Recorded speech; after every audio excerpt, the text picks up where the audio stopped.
Hello दोस्तों, मैं फिर आ गया आपका हरिओम। कहते हैं किनारे पे बैठे बैठे तू क्या बच पाएगा, रतन मोती तुम्हें तभी मिलेंगे जब तू सागर की तह तक जाएगा। तो आज हम आपके लिए भगवान शिव की एक कथा लेकर आए हैं। अरे दोस्तों ने फरमाइश की थी, इसलिए हमने भगवान शिव की एक कथा आपके लिए। एक बहुत घना जंगल था, उसमें एक गवाला रोज अपनी गाय भैंस और बकरियां लेकर निकल जाता था।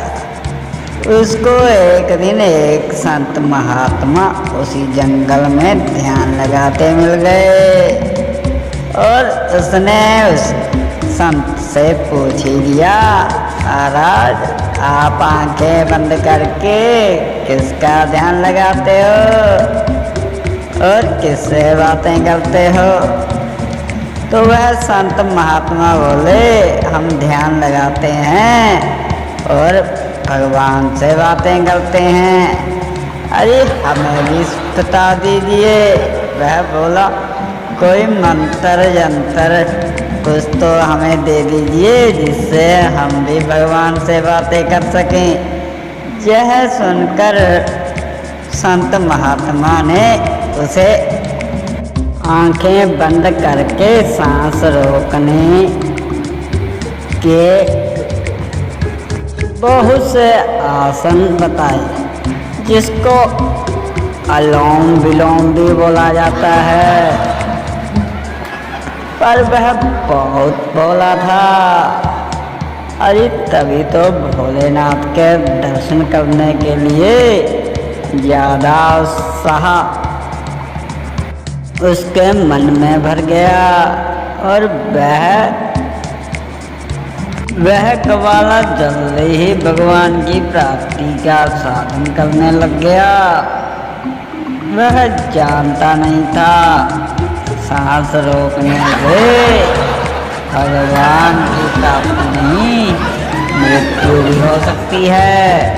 लेकिन उसे तो भगवान से बात करने का ही उत्साह मन में पैदा हो रहा था।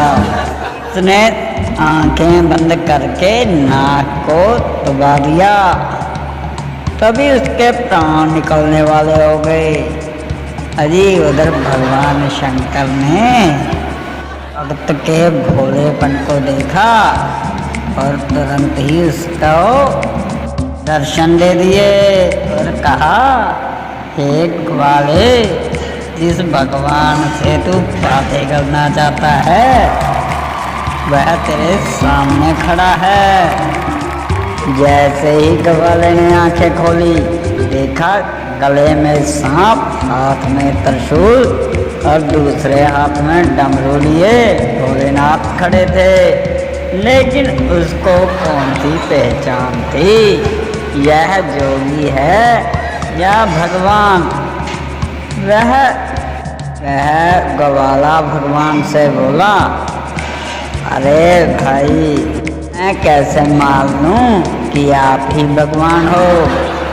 मैं तो संत से ही पहले पूछूंगा कि आप ही भगवान हो। आपको कुछ समय जहाँ रुकना पड़ेगा।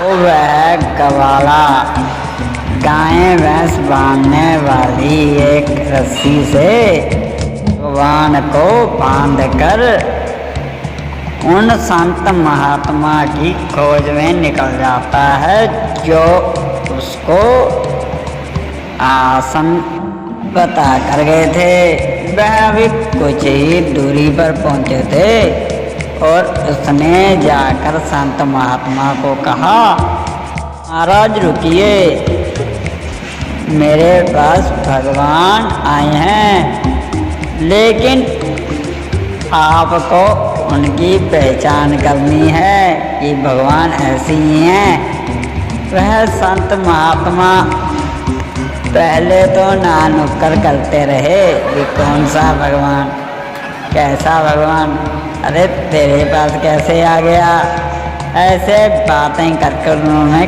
कई बहाने बनाए। वह ग्वाला ना माना तो संत महात्मा को भी लौट कर आना पड़ा। लेकिन अब भगवान बंधे हुए थे, लेकिन संत महात्मा को दिखाई नहीं पड़ रहे थे और भक्त ही उनको देख सकता था। तो उस भक्त को यह यकीन हो गया कि ये सच में भगवान हैं, यही भोलेनाथ, शिव, शंकर, महादेव, महाकाल, विश्वनाथ हैं। तो उन्होंने भगवान से प्रार्थना की कि इन्हीं की वजह से मुझे आपके दर्शन हुए हैं, कृपया आप इनको भी दर्शन दीजिए। तो भगवान ने उन संत महात्मा को भी दर्शन दिए। शिव शंकर महादेव, हर हर महादेव, विश्वनाथ तेरी जय जयकार। अगर आपको हमारी यह शिव की कथा पसंद आए तो लाइक जरूर कीजिएगा।